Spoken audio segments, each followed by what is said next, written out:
হরে কৃষ্ণ, রাধে রাধে বন্ধুরা। আজ হলো উৎপন্না একাদশী এবং এই একাদশীর দিনেই প্রথম দেবী একাদশী ভগবান বিষ্ণুর শরীর থেকে আবির্ভূত হয়েছিলেন মূল নামক অসুরকে বধ করার জন্য।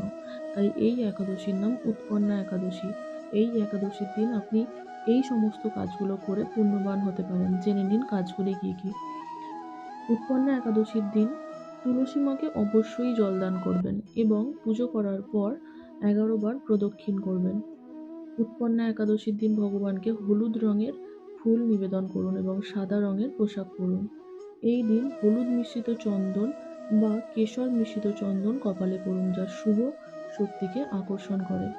ভগবান বিষ্ণুর পুজো করুন এবং ওম নমঃ ভগবতে বাসুদেবায় মন্ত্রটি পাঠ করুন। এই দিন যেসব জিনিসগুলি খাবেন না সেগুলি হলো কোনো চাল, শস্য, ডাল জাতীয় খাবার খাবেন না এবং পেঁয়াজ, রসুন যা তামসিক খাবার বলা হয় সেগুলি খাবে না এবং যেসব সবজিগুলি খেতে নেই সেগুলি হলো শিম, বেগুন, পালং শাক, মাশরুম ইত্যাদি খাবারগুলি খাবেন না। এই দিন কোনো অভাবী ব্যক্তিকে অন্ন বা প্রয়োজনীয় বস্তু দান করতে পারেন, তা আপনার জন্য অত্যন্ত পুণ্যের কাজ।